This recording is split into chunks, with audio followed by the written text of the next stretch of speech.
मैं Sanjay Kumar Awasthi, Shanti Niketan neurotherapy centre, Rampur Nemis road, Sitapur. सभी से नमस्कार। हम सब लोगों के जीवन में पूरा हमारा शरीर जो है अनेक बीमारियों से ग्रसित है। अगर निरोगी काया हमारी है तो उससे बेहतर और दूसरा कोई हमारे जीवन में साधन नहीं हो सकता। इसी को लेते हुए हर घर में ऐसा कोई घर नहीं जिसके घर में घुटने न हो, घुटने का दर्द न हो। हर घर में कभी कभी छोटे बच्चों का भी इस प्रकार की दिक्कत आती है। अदरवाइज बुजुर्ग लोग हैं उनको तो समस्या है ही है। सावधान हो जाएं, कहीं आप अपने घुटने को रिप्लेसमेंट तो नहीं कराने जा रहे। घुटना रिप्लेसमेंट होने के बाद आपके घुटने का दर्द किसी तरीके से ठीक नहीं होगा। वो दर्द भी बना रहेगा और उस तरीके से जो आपका प्राकृतिक तरीके से अपने तरीके से है उस तरीके से ही हम आपको घुटने का ठीक कर पाएंगे। और अगर आपने कहीं दूसरी तरीके से कोई अपनाया या लिक्विड इसमें डलवा लिया घुटने में, जो भी करा लोगे वो आपको नुकसान ही करेगा और कोई फ़ायदा नहीं होगा और साथ में दर्द बंद नहीं होगा।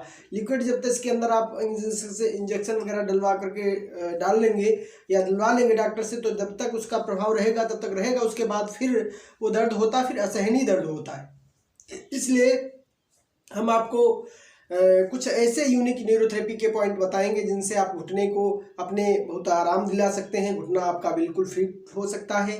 इसके लिए सावधानी ये है कि हमारा मोटापा जो होता है वो उसके बहुत सारे और कारण होते हैं और साथ साथ में मानसिक चिंतन, तमाम प्रकार के खाने पीने की व्यवस्थाएं, बहुत प्रकार की खान पीन की समस्याएं या उल्टे सीधे प्रयोग जिनकी वजहों से हमारा वेट बहुत होता है और वो घुटनों को लादना पड़ता है। धीरे धीरे घुटने आपके क्योंकि वेट का आप ध्यान नहीं रखते हैं, खान पीन पे ध्यान नहीं रखते हैं, तो वेट भारी होते होते घुटनों में एक वो असहनीय दर्द पैदा होती है जिनकी वजहों से किसी के कुट कुट की आवाज़ आती है, कैल्शियम की कमी हो जाती है, किसी को चुट चुट की आवाज़ें आती हैं। इन सब का निदान न्यूरोथेरेपी के पास है और आप पाएंगे कि बहुत अच्छा बेहतरीन आपको उसका घुटना हो गया और धीरे धीरे आपका घुटना पुनः जैसे था वैसे आपका काम करना शुरू कर देगा।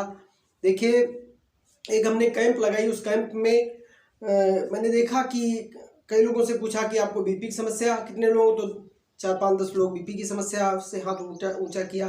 कुछ लोगों से पूछा कि आपको शुगर कितने लोगों का है, तो कुछ लोगों ने शुगर का अपना हाथ ऊंचा किया, मुझे शुगर है। तो उसमें कम प्रतिशत ही लोगों का ऐसा रहा कि कुछ को शुगर है, कुछ को बीपी की समस्या है, कुछ को डाइजेशन की समस्या है।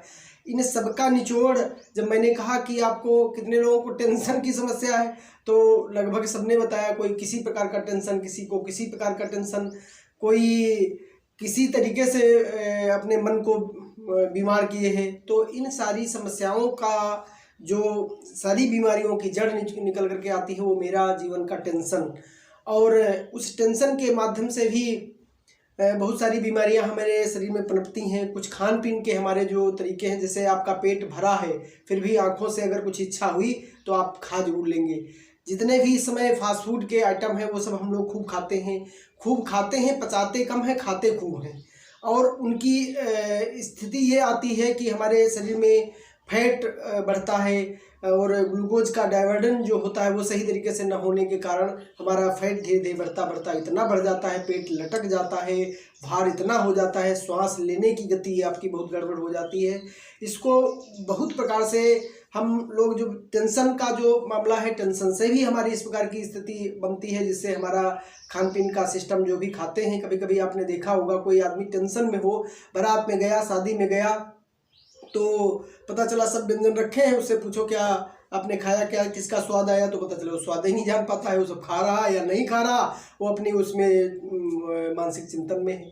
इसी तरीके से एक बार स्वामी विवेकानंद जी के पास, क्योंकि लोग जानते नहीं हमारे जीवन में, हमारे शरीर में क्या क्या है, तो वो स्वामी विवेकानंद के पास एक लोग गए। एक कहानी के माध्यम से छोटी आपको बता रहे हैं। तो स्वामी विवेकानंद जी के पास एक व्यक्ति आया, उसने कहा कि महाराज मैं करीब 4-5 दिनों से भूखा हूँ और मुझे कुछ हाथ फैलाया, कुछ मुझे दे दीजिए, भोजन के लिए कुछ दे दीजिए, कुछ खा ले तो मेरी जो है आत्मा की तृप्ति हो जाएगी, भूख मिट जाएगी। तो स्वामी विवेकानंद बहुत तेज हंसे और तो वो और झुलझुलाहट में आया, तो कहा कि ठीक है, हमारे यहाँ आप शांत हो जाएं। हमारे यहाँ एक व्यापारी रहता है, वो दोनों हाथ लेगा, 10-10 हज़ार रुपये देगा, क्या आप बेचेंगे? तो उसने कहा 10-10 हज़ार के ये दोनों हाथ नहीं बेचेंगे। तो पैर की बात बताई तो 20-20 हज़ार रुपये कहा। इसी तरीके से पूरे अंग का, एक एक अंग की कीमत बताई। कीमत बताने के बाद बताया तो उसने झुलझुला करके जब सब पूरी कीमत बता चुके स्वामी जी, तो उसके बाद उसने झुलझुलाहट में कहा, हे स्वामी जी, अब बंद हो जाओ, शांत हो जाओ, मैं अपने शरीर का एक रोम करोड़ रुपए का नहीं दे सकता हूँ। तो स्वामी विवेकानंद ने कहा कि मैं यही जानना चाहता था और यही आपके पास शक्ति है, जो मेरे पास हाथ फैला रहे हो, ये हाथों की कीमत करोड़ों रुपए, शरीर की कीमत करोड़ों रुपए है, इसको आप अपने तरीके से चलाओ, अपने हिसाब से चलाओ। तो कहा कि महाराज क्या करें? कहा इन्हीं को जिसके सामने फैला रहे हो, इनसे कुछ कर्तव्य करो, काम करो। तो काम करने के लिए वो इधर उधर निकलता है, देखता है कुछ नहीं मिलता, तो एक उसको ऑटो रिक्शा मिलता है, उसको पकड़ता है और उससे मालिक से निवेदन करता है कि हम वापस आकर के आपको पैसे जरूर दे देंगे, हमारे पास एडवांस पैसा नहीं है। तो वो देता है, वो दिन भर चलाता है, दिन भर चलाने के बाद कुछ पैसा उससे अर्जित होता है, तो खूब पेट भर के भोजन करता है, बचता है, तो उसी से वो छोटी दुकान करता है। उसके बाद स्वामी जी को बहुत बार ढूंढता है, ढूंढ करके कि दुकान का उद्घाटन कराएंगे। स्वामी जी काफ़ी दिनों बाद मिलते हैं तो कहते हैं कि क्या बात है, क्यों आप मेरे यहाँ फिर आए? तो कहता है कि महाराज जी, मेरी दुकान बहुत बड़ी अब हो गई है, आप उस दुकान में चले उद्घाटन कर दें। तो कहा उद्घाटन तो मैंने उसी दिन कर दिया था, आपका उद्घाटन उसी दिन कर दिया था जिस दिन आपके जीवन में एक चमत्कार आ गया था। हम सभी लोग अपने जीवन में बहुत कुछ हमारे जीवन में है और बहुत कुछ हम कर सकते हैं, लेकिन हम स्वविवेक नहीं अपना अर्जित करते हैं और ना हम अपने जीवन के बारे में कुछ जानना चाहते हैं, ना जीवन को चलाना चाहते हैं। सब ऐसे जर्रा चल रहा। हमारा खान पीन का बहुत सिस्टम संतुलित हो, खूब कसरत करें, खूब व्यायाम करें, खाने को शुद्ध तरीके से पाचन शक्ति अपनी बढ़ाएं, और तो हमारा जो है शरीर जान जाता है कि हमें क्या खाना चाहिए क्या नहीं। हमारा मन मस्तिष्क सब ध्यान में होता है, कि ध्यान में रहता है कि क्या खाना चाहिए क्या नहीं खाना चाहिए, क्या हमें नुकसान कर रहा है, वो चीज़ छोड़ दें और आप कम कर लें, धीरे धीरे कम कर दोगे। जैसे कभी कभी लोगों को देखा होगा कि चार पीट के ठेलों पे खड़े हैं भिखारियों की तरह, कटोरी लिए, वो उसको 2 बतासे खिलाता, वो उसको 2 बतासे खिलाता, फिर नंबर आता तो इनका होता है, और बड़े महंगे भी, और पता नहीं किस तरीके से कौन किसने बनाया है, कब क्या है, लेकिन फिर भी खान पीन की स्थिति, वो सब हमारे फैट को खूब बढ़ाता है। बढ़ते बढ़ते बढ़ते बढ़ते एक ऐसा आता है कि घुटने का दर्द बन जाता है। और समस्याएं सबके सामने हैं, कोई किसी भी प्रकार की कोई समस्या है, किसी को कोई समस्या है, ऐसा कोई व्यक्ति नहीं जिसको कोई समस्या न हो।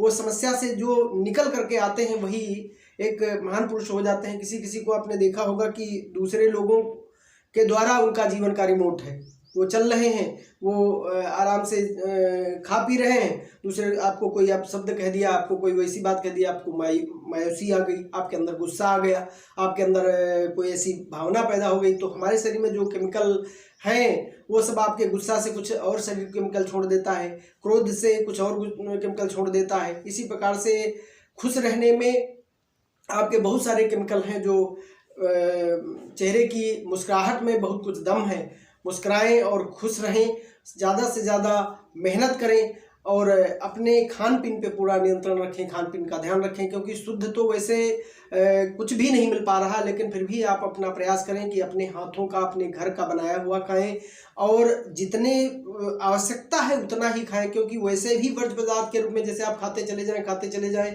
कुछ देर बाद उल्टी हो जाएगी आपको। तो जितना शरीर को ज़रूरत है उतना वो खुद ही, जब आपको खाते खाते आप पहली डकार आ जाए तो आपको शरीर इंडिकेटर करता है कि आप खाने को बंद कर दें, अब खाना दूसरा न खाएं। तो अब हम आपको घुटने का अपने कैसे ट्रीटमेंट करेंगे उसकी तरफ ले चल रहे हैं।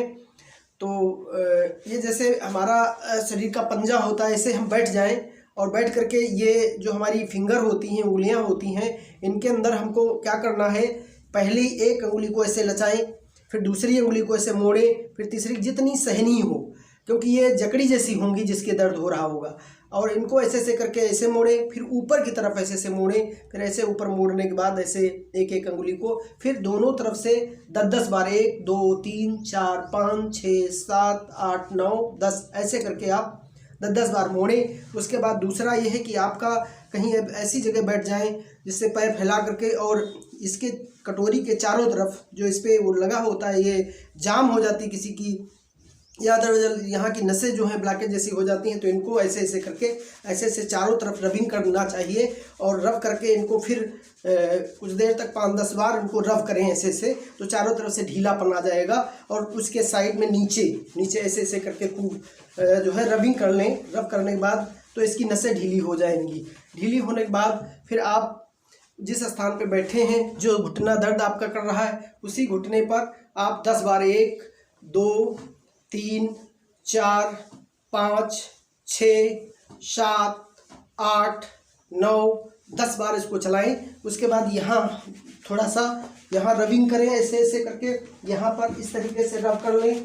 रब करने के बाद थोड़ा सा कमर पे थोड़ा सा रब कर लें। ऐसे करके आप सुबह शाम दोनों टाइम इसको करें। आपका घुटना पुनः जैसा था उसी तरीके से कट कट की आवाज़ें धीरे धीरे चली जाएंगी, गैपिंग है वो भी ख़त्म हो जाती है। लेकिन पहले दिन से आपको कुछ आराम मिलेगा। उसके बाद में आप धीरे धीरे इसको वो ले जाएंगे। वो खट्टी चीज़ें, ठंडी चीज़ें, इनका सेवन करना आप बंद कर दें। और तली भुनी जो हमारे शरीर को नुकसान करती हैं, उन चीज़ों का भी परहेज़ करें। आपका घुटना निश्चित है कि आपके घुटने में तुरंत आराम मिलेगी। जो दर्द है वो भी शांत हो जाएगी, हल्की हो जाएगी। और इसको और बेहतर तरीके से अगर आप जानना चाहते हैं, बेहतर तरीके से सीखना चाहते हैं, बेहतर आपको बढ़िया आराम मिले, तो मेरा सेंटर है, वहाँ आप आएँ। तो सेंटर पे आकर के फिर हम आपका ट्रीटमेंट भी करेंगे।